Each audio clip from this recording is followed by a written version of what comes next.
Šratinuko pasakėlės. Sveiki, bičiuliai! Sveiki ir vėl mūsų mėlėjai klausytojai, jūs ir vėl klausotės Šratinuko pasakėlių.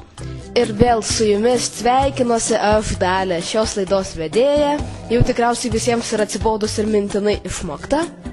Ir vėl su manimi šį kartą laidelėje diskutuos ir apie pasakas ir kitas įdomybės kalbės Kotryna. Sveiki, bičiuliai! Kotryna jau tapo nuolatinė mūsų laidos bičiulė, kad aš jau beveik norėčiau ją vadinti antrąją laidos vedėją. Ar norėtum, Kotryna, tokių pareigų? Aišku, kad norėčiau, būti visai įdomu. Tai aš tau manau, kad jeigu kada nors susirgsi, užleisiu savo pozicijas, kad tu mane bent jau trumpam pavaduotum, o dabar džiaugiuosi tavo kompaniją. Ar atsimeni, kad mes aną laidą tradiciškai užminėme mįslę? Taip prisimenu, tik neprisimenu, kokia ji buvo. Tuomet aš nieko nelaukdama ją pakartosiu. Balti laukai, juodi grūdai, žąsinų arė. Taigi ir matau, pavėlavusi truputį į mūsų mažoje radijo studijėlę, įbėgo dar viena šios dienos pašnekovė, kurios mes su Kotryna laukiame nuo pat pradžių, tai yra Liveta. Labą dieną. Labas, Liveta, ir tau. Ir tu turbūt negirdėjai mūsų mįslės, bet juk tu klausaisi mūsų radijo laidos.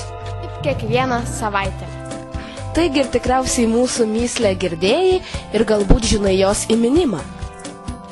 Ne, nežinau. Bet, tu nežinai, bet Kotryna tikrai žino, ji čia jau veteranė. Atsakyk dabar, koks yra tos mįslės įminimas?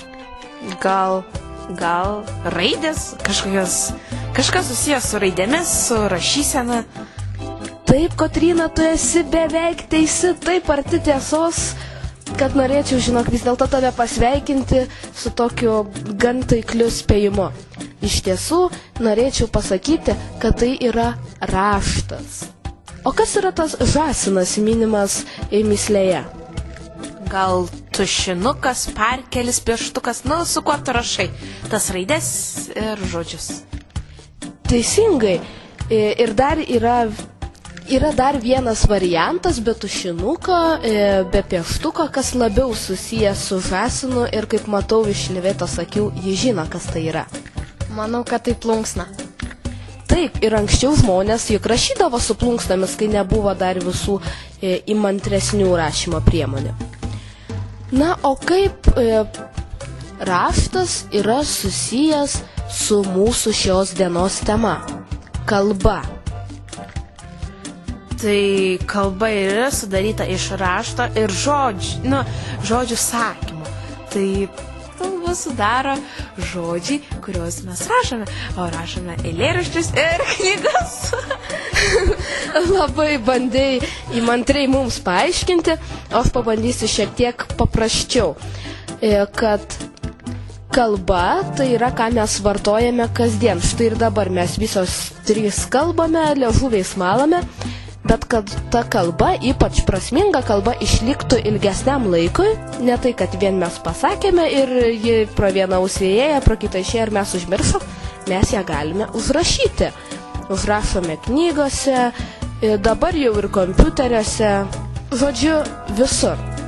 Na, o apie kalbą aš labai norėčiau paprašyti, kad Klementina, dar viena mūsų kompanijos narė, perskaitytų trumpą eilėraštuką Meilės Kudarauskaitės Kalbos gaida. Imk, įsiklausyk kada, kaip vingri kalbos gaida. Tarki garsiai vyturėlis, žalias klonis, aukštas smėlis, rodas virva ulbesys, žodyje lyg debesy. Pasakyki žodį žvyras, ir garsai jo čeža, byra, girgžda purškia šnibždami, kad net čiaudėti imi. Švelniai skamba žodis namas, tuo jis primena tau mamą. Šilta, sotų ir jauku, būt visiems namie sykiu. Pamėgink sakyt perkūnas, darda dangumi galiūnas, pajokauti juo baugu, net ištarti nesunku. Kurkia kūdroje varlė, kviečia draugėn pakvarksėt, jei be kurkiant, jei be šokant, aš adverniškai išmokau. Verniai vergreb verlai, verniai veršvep verlai, verne verkal verbė verky verte, vervai verkai. Nei greblai, nei šveplai, nekalbėkite, vaikai. Šratinuko pasakėlės. Štai eilėraštuke mes išgirdome labai daug įdomių žodžių ir kuo jie yra ypatingi, Kotryna. Žodžiai toje pasakoje tiesiog atgyja ir visi pavirsta į kažką kitokio. Žodžiu, žvyras pats pasidaro tarytum žvyras, pats žodis toks yra. Jo vyturys pats pavirsta vyturiu, taip? Taip. O koks žodis tau, Kotryna, yra pats toks gyviausias, įdomiausias, skamba gražiausiai? Na, nežinau, jie visi labai skamba gražiai ir yra labai šilti. Ir man labiausiai patinka žodžiai, kurie yra skirti širdies žmogui. Tada jie būna ir šilčiausi, ir gražiausi, ir mieliausi, visokiausi. Bent vieną tokį pavyzdį pateikat, kuris toks gražiausiai, mieliausiai skamba. Šiame eilėraštyje štai namas, mama, o tau? Gal myliu, nes tai tiesiog mielas žodis. Nes jeigu tau... Išreiškiantis jausmus. Na taip, ir jeigu tau kai kas jį pasako, na tai taip gera pasidaro. Oliveta, tau, koks žodis yra pats linksmiausias galbūt? Linksmiausias tai gal pasikiškė kopusteliaudamasis. Pasikiškė kopusteliaudavome? Taip? Taip. Labai ilgas ir bene ilgiausias lietuviškas žodis, bijau pameluoti, nežinau. Jūs žinot? Dar trūksta priešdėlio nebe. Tai dabar ištark visą šį žodį. Nebepasikiškė kopusteliaudami. Nebeprisikiškė kopusteliaudami. O kaip jums tai, man kyla tokia mintis, būtų tokia pavardė. Tarkim, Liveta nebeprisikiškė kopusteliaudavičiūtė. Ar galėtum, Liveta, ištart tokį žodį? Greitai, be skemenavimo. Tiesiog pabandyk. Liveta nebeprisikiškė kopusteliaudami. Vičiūtė.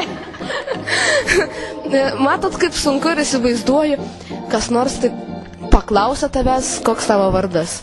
Liveta. O pavardė nebeprisikiškė kopusteliaudavičiūtė. Ką būtų tikriausiai visą tą paso puslapį net užimtų vien pavardė. O štai šiame eilėraštyje pastebėjau dar vieną labai tokį įdomų dalyką – adverniškas kalbėjimas. Kotryna, galbūt tu žinai, ką reiškia kalbėti adverniškai? Kaip prieš kiekvieną žodžio sakinį pasakai ver. Skiemenį. Taip, skiemenį. Tai žodžiu, tavo vardas skambėtų verkot very verna. Na taip, turbūt, nes aš šitokio kalbėjimo nelabai suprantu. Oliveta, ar moki kalbėti adverniškai? Moku. Na, pasakyk ką nors, kokį žodį ar sakinį. Verkiau. Labai įdomus pavyzdys. Kas supratote, ką pasakė Liveta? Kotryna. Aš kadangi to nesuprantu, tai visiškai ne.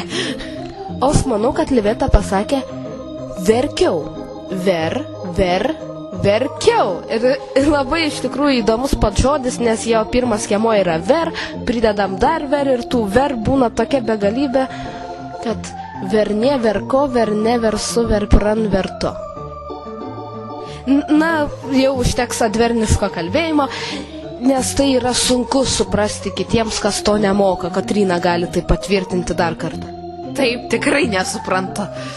Ir štai man kilo mintis, kad galbūt, kai mes štai jaunimas kalbame ne adverniškai, bet apskritai tokiais įdomiais, kartais su anglų kalba susietais žodžiais, kad mūsų nesupranta vyresnė karta.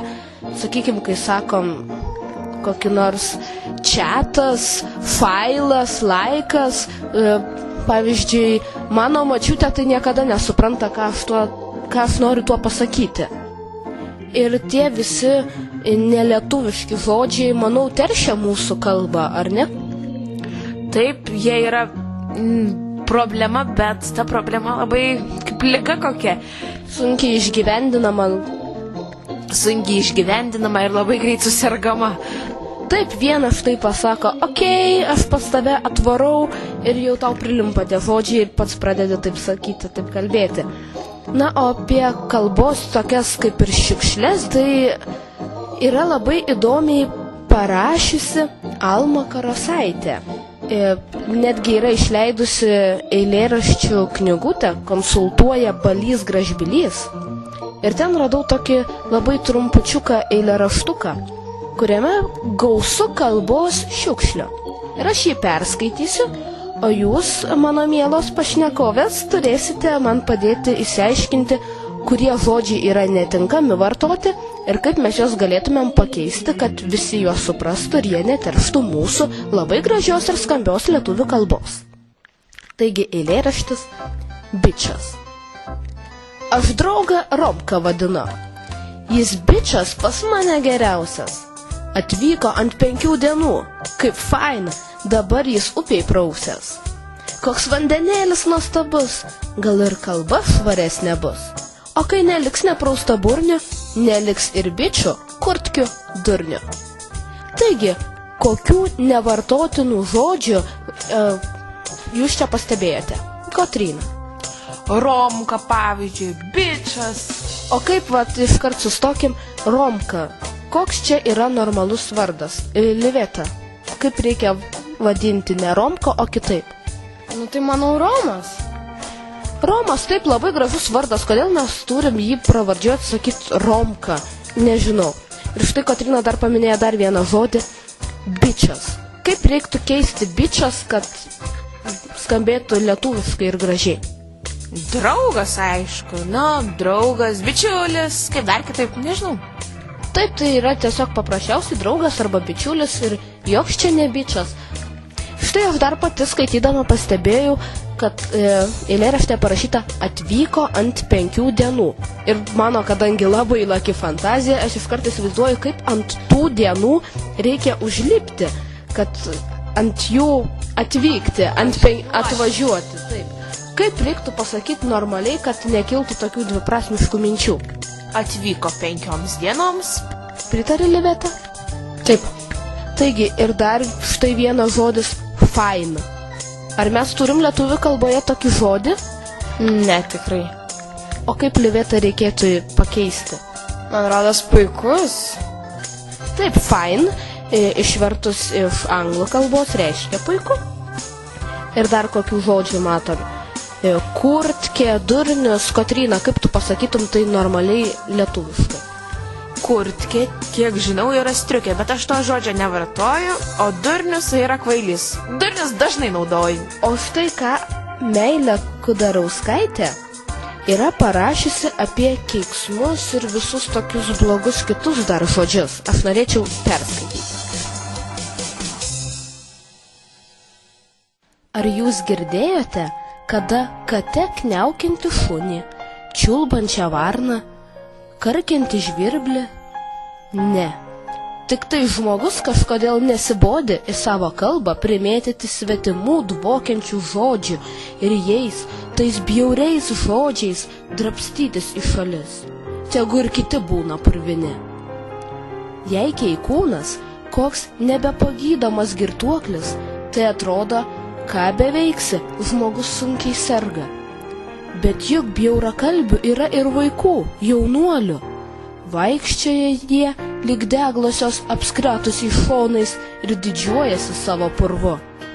Degląją gali nuprausti muilu ir šepečiu, o vaikiną, merginą.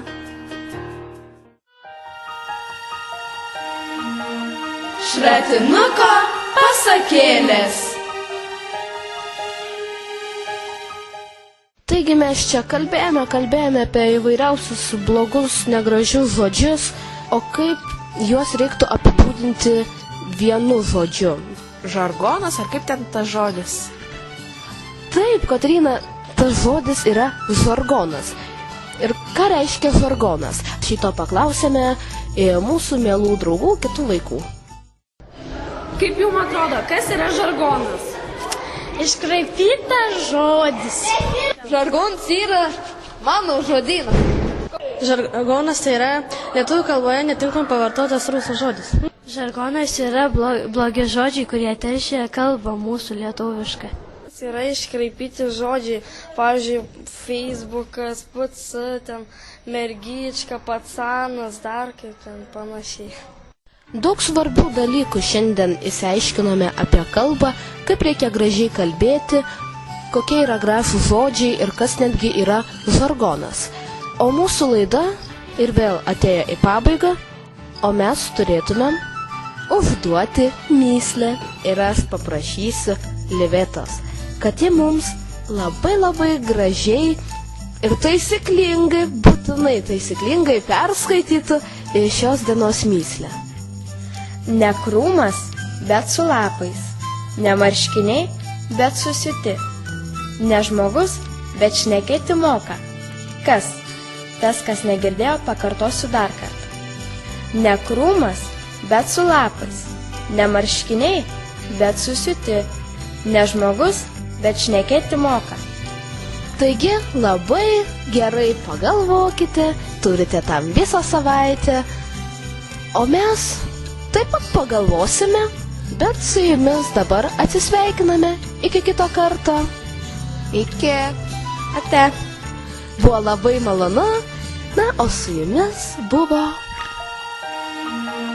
Šratinuko pasakėlės.